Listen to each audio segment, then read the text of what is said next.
जम्मू कश्मीर के मुख्य सचिव डॉक्टर अरुण कुमार मेहता जी, श्रीनगर के मेयर श्री जुनैद मट्टू साहब, डीडीसी के हमारे चेयरपर्सन मलिक साहब, additional chief secretary home Shri R K Goyal ji, additional chief secretary finance Shri Vivek Bhardwaj जी,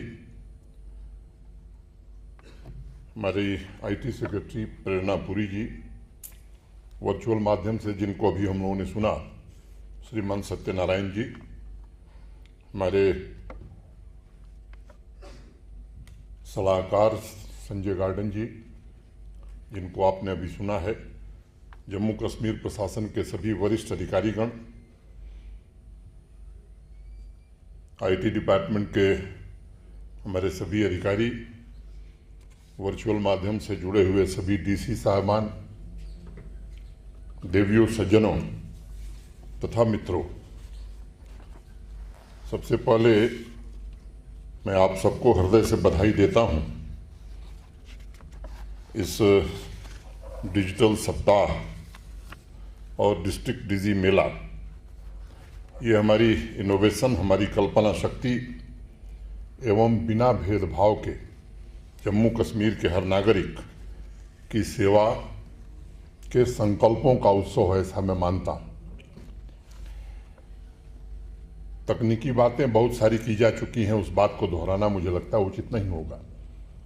गार्डन साहब ने बहुत विस्तार से बताया, सत्यनारायण जी ने भी रखा, मेहता जी ने भी हम क्या चाहते हैं वो विस्तार से बताया।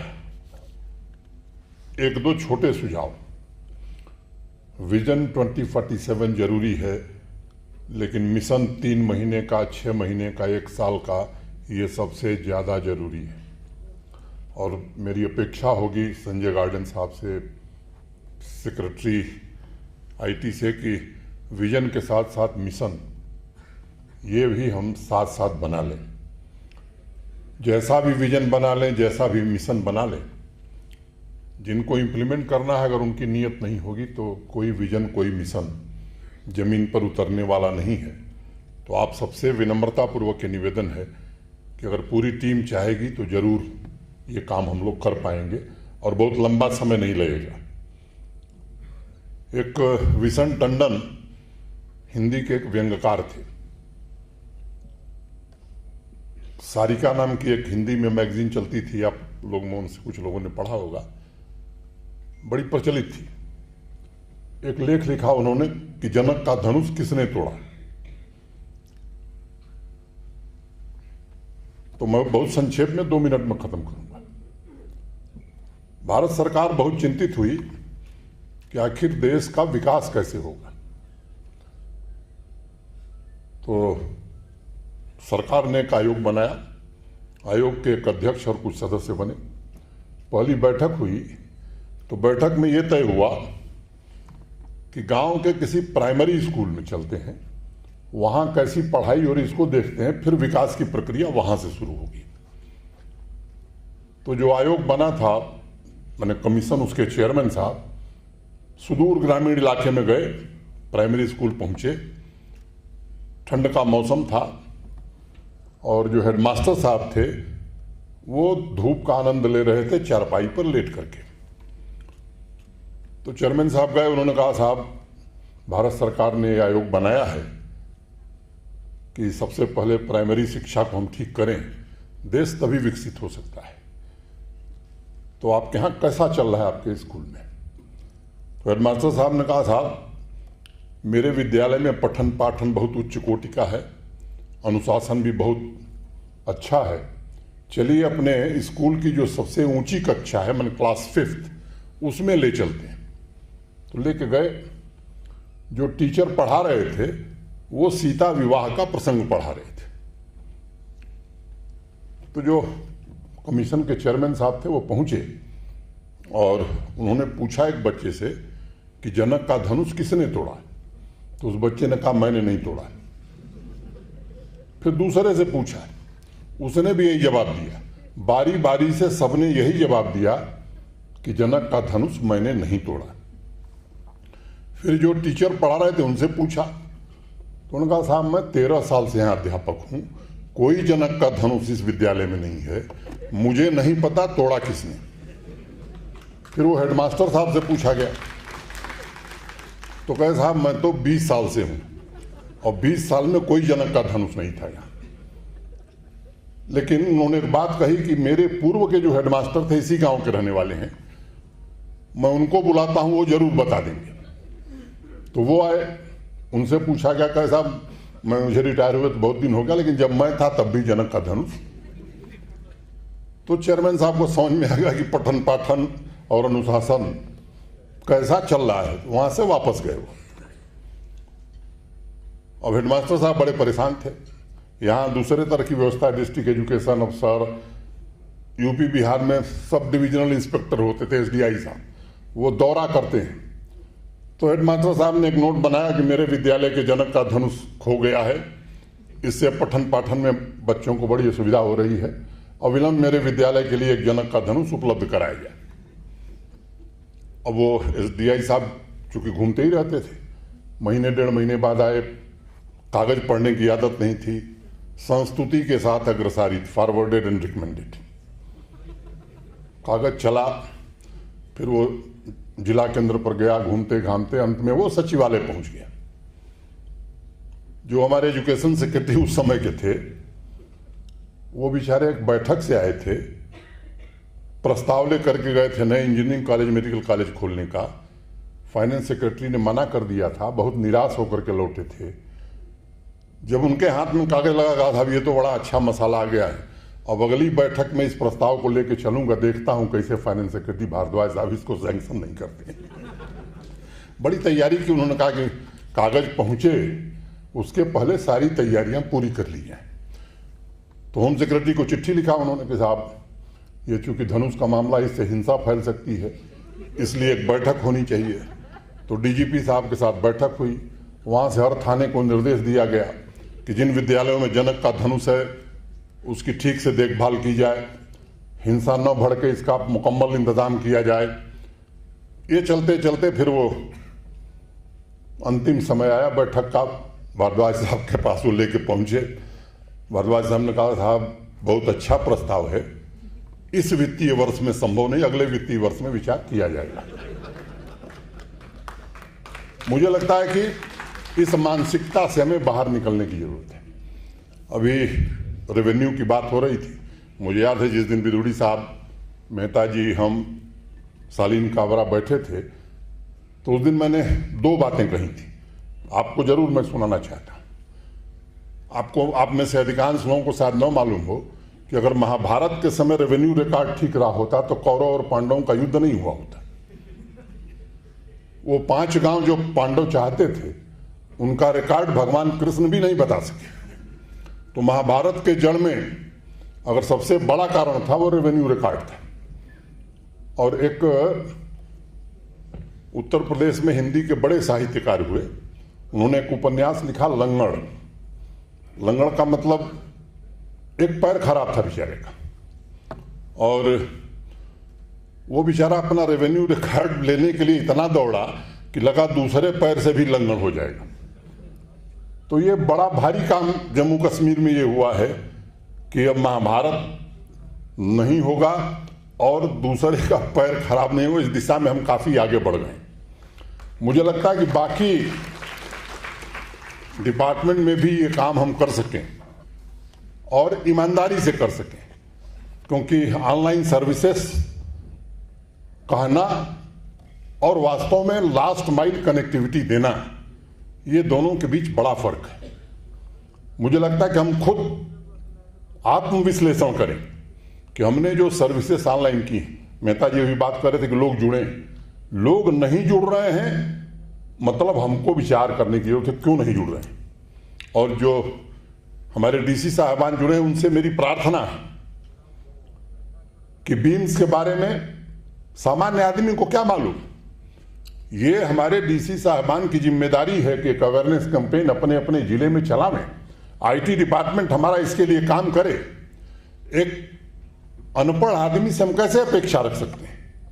तो गुड गवर्नेंस का मतलब यह है कि सामान्य आदमी को, अनपढ़ आदमी को लगे कि नहीं साहब ये प्रशासन हमारी चिंता कर रहा है। 2015 में जब डिजिटल इंडिया मिशन लॉन्च हुआ था तो 3 बातें मुख्य रूप से कही गई थी, और यहाँ सारे हमारे वरिष्ठ अधिकारी बैठे, इसलिए सबके ध्यान में ये बात रहे। Infrastructure as utility to every citizen. मैं विस्तार में नहीं जाना चाहता हूं क्योंकि पुरानी बात होगी, सबके ध्यान में है। एक हमारी कमी है इंफ्रास्ट्रक्चर की, वो कमी दूर करने की हम कोशिश कर रहे हैं। जिस फाइबर की बात वो कर रहे थे, पिछले दिनों भारत सरकार के जो वर्तमान मंत्री जी, उनके साथ हम लोगों ने बैठक करी थी। संजय गार्डन साहब भी थे, हमारी सेक्रेटरी भी थी, और वो कैबिनेट जल्द ही उसे स्वीकृत करने जा रहा है। और उसके बारे में बहुत सोच समझ करके हम लोगों ने एक फैसला किया है कि रिंग स्ट्रक्चर बनाएंगे। 2 स्ट्रक्चर होंगे, एक श्रीनगर को केंद्र मान करके और दूसरा जम्मू को केंद्र मान करके। और जो योजना हम लोगों ने बनाई है, मुझे ऐसा लगता है कि 85 से 90% जम्मू कश्मीर उसमें कवर हो जाएगा। जिस फार फ्लंग एरिया की बात की गई थी, उसको कैसे सुविधा पहुंचाएं, उसकी भी चर्चा और चिंता उसमें हम लोगों ने की है। तो आने वाले दिनों में हम कोशिश करेंगे कि जैसे ही कैबिनेट इसको अप्रूव करता है, वार फुटिंग पर उस काम को हम पूरा करें। Governance and services on demand, इस बात को जरा समझने की जरूरत है, और मुझे लगता है कि इसके लिए जो आवश्यक है वो कार्रवाई हमारे सभी कम से कम सचिव लोग और हेड ऑफ द डिपार्टमेंट्स, ये अगर मिलेंगे तो निश्चित रूप से ये सारे बिंदु आप सबके ध्यान में, मैं कल दोहरा रहा हूं। और डिजिटल इंपावरमेंट ऑफ सिटीजन्स, ये सबसे इंपॉर्टेंट है। तो इसके लिए जो काम करना है, संजय गार्डन साहब ने काफ़ी मदद की है, मैं आभारी हूँ आपका, और हमारी सेक्रेटरी ने बहुत ही मेहनत से, क्योंकि हम ताली बजा रहे हैं कि साहब हम यूटी में नंबर 1 हैं, या मेहता जी ने कहा कि राज्य में 5। हमारी यात्रा कब शुरू हुई?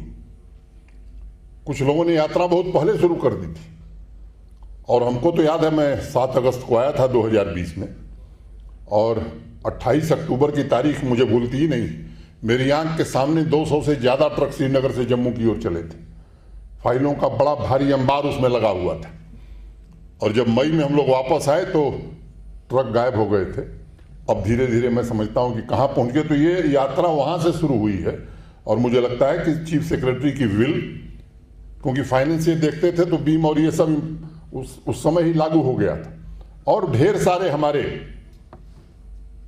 आधिकारिक सहयोगियों की इच्छा के कारण इसको हम आगे बढ़ा सकें। और व्यक्तिगत रूप से मैं संजय गार्डन का बहुत आभारी, मैं इनको लंबे समय से जानता। राजस्थान में पहली बार ई गवर्नेंस की शुरुआत वसुंधरा राजे चीफ मिनिस्टर थी, उस समय इन्होंने किया था।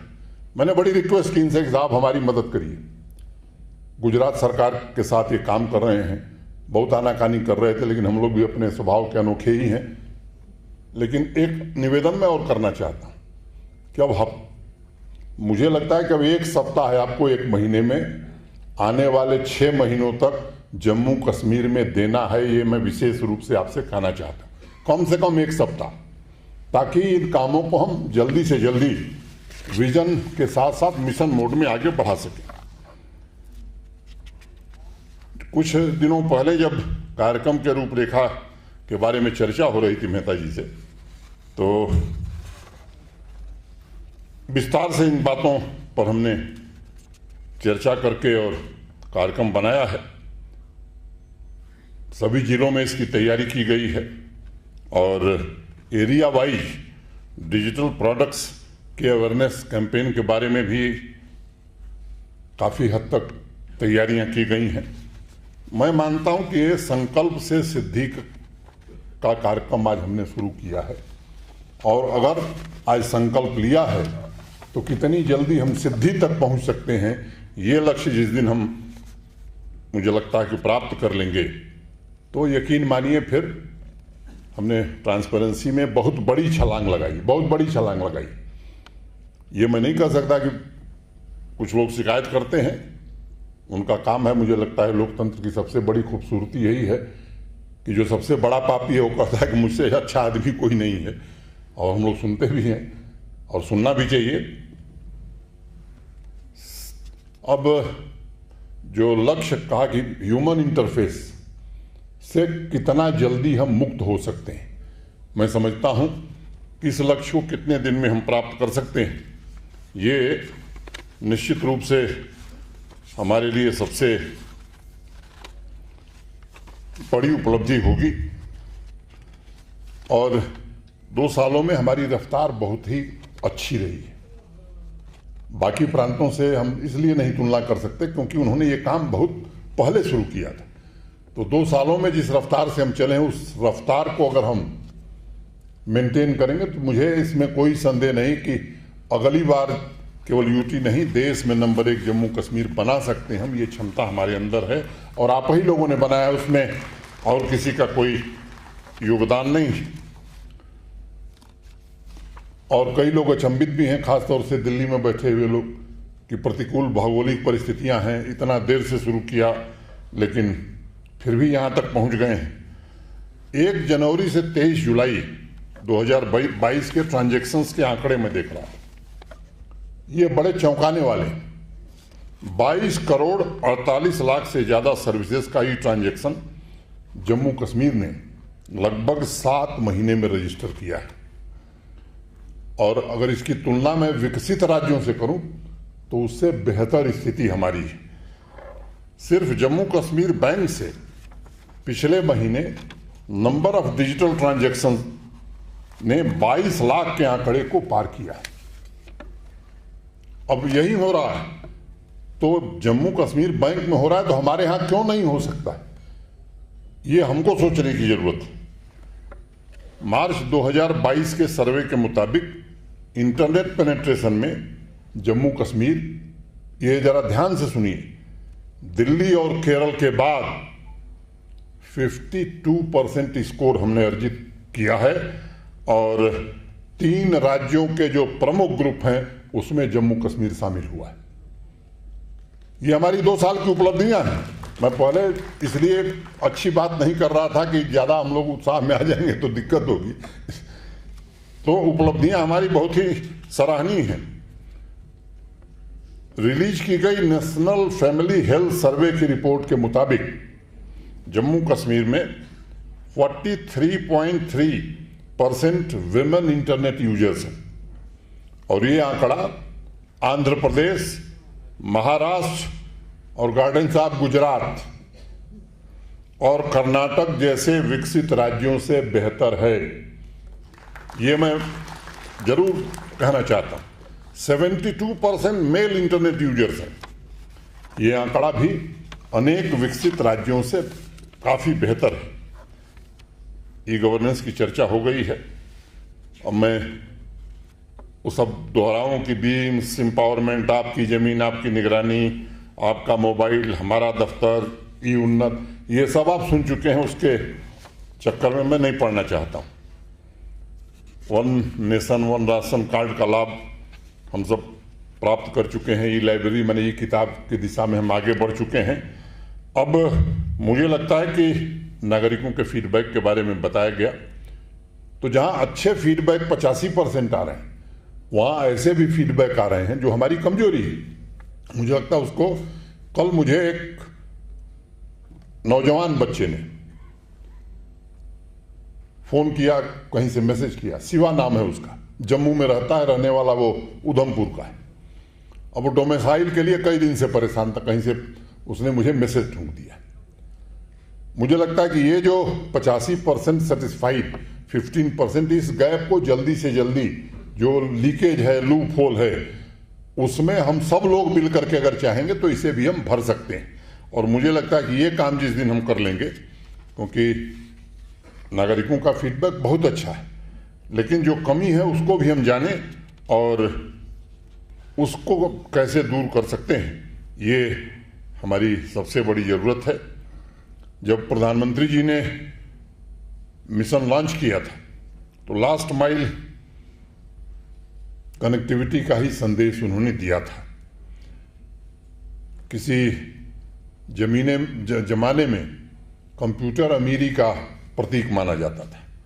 मोबाइल से जुड़ी सेवाओं को कैसे विकास के आखिरी कतार में खड़े व्यक्ति तक पहुंचाया जा सकता है, एक लक्ष्य हुआ करता था, अब वो हकीकत में बदल गया है। और मुझे याद है, अगर आप देखेंगे इतिहास की तरफ, तो सभ्यता का जैसे जैसे विकास हुआ, एक समय था जब हम लिखना बोलना नहीं जानते थे। हमारे ही पूर्वज संकेतों में एक दूसरे से बात करते थे। फिर सभ्यता के विकास के साथ साथ हमने बोलना सीखा, लिखना सीखा, अब साक्षर कहे जाने लगे।